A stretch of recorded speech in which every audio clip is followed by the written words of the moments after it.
ہر شے کو بدعت بدعت نہ بناؤ۔ ام سلمہ سے آپ نے فرمایا ام سلمہ آج ایک فرشتہ ملنے آ رہا ہے بہت خاص، کسی کو دروازے کسی کو اندر نہیں آنے دینا۔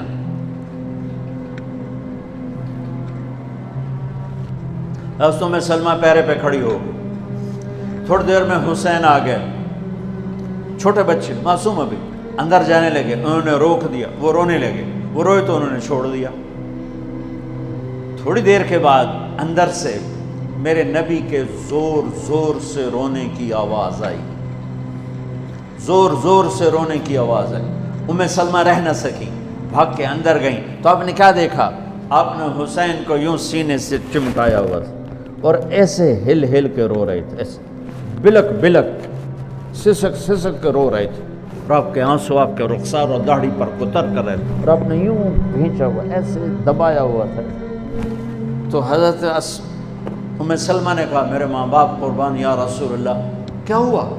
آپ ایسے تڑپ کے کیوں رو رہے ہیں؟ تو آپ نے روتی آواز میں کہا، بہتے آنسوؤں کے ساتھ، کپ کپاتے بدن کے ساتھ، کہ ام سلمہ یہ فرشتہ جو مجھے ملنے آیا تھا یہ میرے بچے کو دیکھ کر کہہ رہا ہے کہ آپ کی امت اس بچے کو قتل کر دے گی، اور جہاں اس کا خون گرے گا وہ مٹی مجھے دکھائی ہے اس نے، کہ میں اس لیے اس پہ رو رہا ہوں۔ ابھی تو وہ شہید نہیں ہوئے اور رویا جا رہا ہے، تو ہم تو ان کی شہادت پہ روتے ہیں بھائی، ہم تو ان کی شہادت پہ روتے ہیں، اور یہ قیامت تک روتے رہے گی دنیا۔ قیامت یہ اللہ کا نظام ہے، اس نے کربلا کے واقعے کو یوں کر دیا جیسے ہر سال آج ہی ہوا ہے، آج ہی حسین شہید ہو رہے ہیں، آج ہی عبداللہ کا سر کٹ رہا ہے، آج ہی زینب کی چادر کو پھاڑا جا رہا ہے، آج ہی لاشوں کو گھسیٹا جا رہا ہے۔ وہ میں حیران ہوتا ہوں، ٹیپو سلطان سرنگا پٹم میں شہید ہوئے،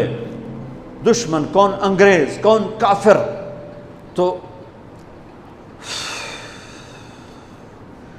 برطانوی لشکر نے ان کو توپوں کی سلامی دے کر دفن کیا اور عزت و احترام کے ساتھ دفن کیا، اور میرے نبی کے نواسے کی لاش کو ان کم بختوں نے کفن بھی نہ پہنانے دیا، جنازہ بھی نہ پڑھنے دیا، دفن بھی نہیں کرنے دیا۔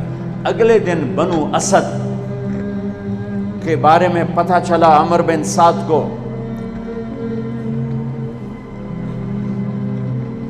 تو راتوں کہ وہ ان کو دفنانے والے ہیں، تو راتوں رات ان کو بغیر جنازوں کے مٹی میں دبا دیا اور اوپر پانی چھوڑ دیا کہ کوئی پتہ ہی نہ چلے حسین کی لاش۔ بنو اسد کا بوڑھا آیا، اگلے جب پانی خشک ہو گیا وہ آیا اور اس نے مٹی اٹھا اٹھا کے سونگنا شروع کی، سبحان اللہ، سونگ رہا ہے سونگ رہا ہے سونگ رہا ہے۔ ایک جگہ کی مٹی اٹھا کے سونگا تو اس میں جنت کی خوشبو تھی، تو تڑپ کے بولا یہ میرے نبی کے نواسے کی قبر ہے، یہ میرے نبی کے نواسے کی مٹی ہے، کہ وہ جنت کے سردار تھے تو قبر بھی جنت کی خوشبو پھیلا رہی ہے اس کی، حالانکہ بن دیکھی بات ہے، کیونکہ انہوں نے راتوں رات ان کو دبا دیا کہ ان کا جنازہ بھی نہ ہو، لعنت ہو ان کی قبروں پر، ان کی ہڈیوں پر، ان کی روحوں پر، ان کی مٹی پر، ان کی خاک پر۔ سمجھ میں نہیں آتا، نبی کے گھر کے کتے کی بھی ہم تو عزت کریں گے اگر آج ہمیں پتہ چلے یہ نبی کے گھر کا کتا ہے۔ ان کم بختوں کے سامنے نبی کے نواسے کھڑے تھے، نبی کی نواسیاں تھیں اور نبی کی اولاد تھی، اور ان کے دل ایسے پتھر، آنکھیں ایسی اندھی، کان ایسے بہرے کہ انہیں ایسے تلوار چلائی جیسے سامنے کوئی رومی لشکر کھڑا ہو، یا جیسے سامنے کوئی فارسی لشکر کھڑا ہو۔ اتنے عظیم ہستیاں، میں کہاں سے بیان کروں؟ یہ وہ نسب ہے جس کو اللہ آدم تک محفوظ رکھے ہوئے ہے، اور میرے نبی نے فرمایا کل سبب منقطع الى يوم كل نسب وسبب منقطع الى يوم القيامة الا نسبي وسببي وسأبلها ببلالها۔ قیامت کے دن ہر رشتہ ٹوٹ جائے گا، ہر ناطہ ٹوٹ جائے گا، ہر سبب ٹوٹ جائے گا، لیکن میری آل کے ساتھ رشتہ باقی رہے گا، نسب کا رشتہ باقی رہے گا، سبب باقی رہے گا۔ میں اپنی اولاد کو پانی پلاؤں گا، میں نے اپنی اولاد کی سفارش کروں گا۔ اس لیے میرے بھائیوں، ویسے تو کسی کے عیب نہ دیکھو، کسی کی برائی نہ دیکھو، پر سادات کی برائی، وہ شیعہ ہو، وہ سنی ہو، وہ بریلوی ہو، وہ اہل حدیث ہو، جو بھی ہو، وہ اگر میرے نبی کی اولاد ہے تو ان کے پاؤں چومو، ان کے ہاتھ چومو، ان کا ماتھا چومو۔ یہ اللہ کے محبوب ہیں، اللہ کے پیارے ہیں۔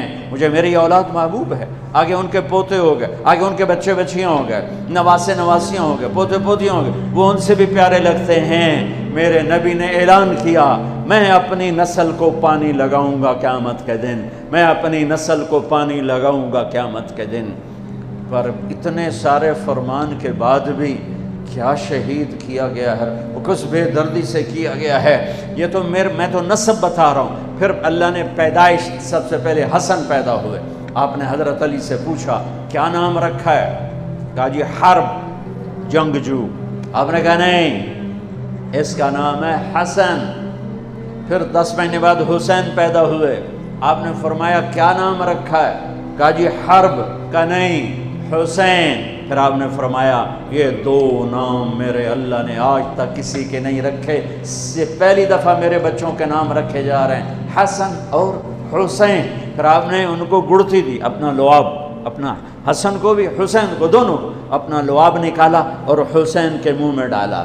اور ایک ہفتے دونوں کے ساتھ یہ کیا، ہفتے کے بعد بال مڈائے، عقیقہ 2 چھترے ذبح کیے حسن کے لیے بھی، 2 چھترے ذبح کیے حسین کے لیے بھی، عقیقہ فرمایا، گود کھلایا، حسن کو اٹھایا، انہوں نے پیشاب کر دیا، اب ہلے نہیں۔ مجھے نہیں یاد کہ میں نے اپنے بچوں کو چھوٹی عمر میں اٹھایا ہو اور اس نے پیشاب شروع کیا ہو اور میں نے اسے بٹھائے رکھا ہو، میں فوراً اٹھا کے ادھر، یا میں نے پتہ لگا پیشاب کر رہا، میں چاہتے اتھے باہر چھڑیا۔ لیکن میرے نبی نے، حسن نے بھی کیا، حسین نے بھی کیا۔ اور حضرت حسن کا تو واضح تھا، آپ یوں لیٹے ہوئے تھے، آپ کا پیٹ سے کپڑا ہٹا ہوا تھا اور حسن آپ کے پیٹ پر بیٹھے تھے، تو ان کا جو پیشاب ہوا تو سیدھا آپ کی ناف میں گیا۔ اور نبی پاک ذات، پیشاب ناپاک، وہ تو ہر چیز، ہر ناپاک سے دور ہوتے ہیں، لیکن جب حسن نے پیشاب شروع کیا، میرے نبی ایسے ہو گئے، ایسے بالکل ایسے ہلے نہیں کہ بچہ کہیں پیشاب نہ روک دے۔ جب پورا پیشاب کر دیا، پھر آپ اٹھے اور نواسے کو بٹھایا اور جا کر پانی اپنے اوپر بہایا اور صاف کیا۔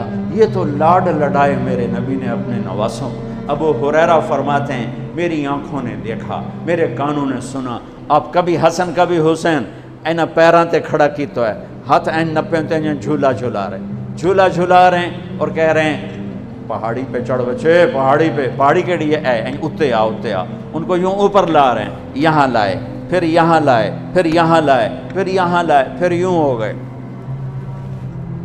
اور ان کے ہاتھ پکڑ کے یہاں تک پہنچایا، یہاں، اور پھر آگے بڑھ کے بوسہ لے کر کہا اے اللہ میں ان سے پیار کرتا ہوں، تو بھی ان سے پیار فرما۔ ایسوں کو ذبح کر دیا۔ کتے کو مارتے ہوئے رحم آتا ہے،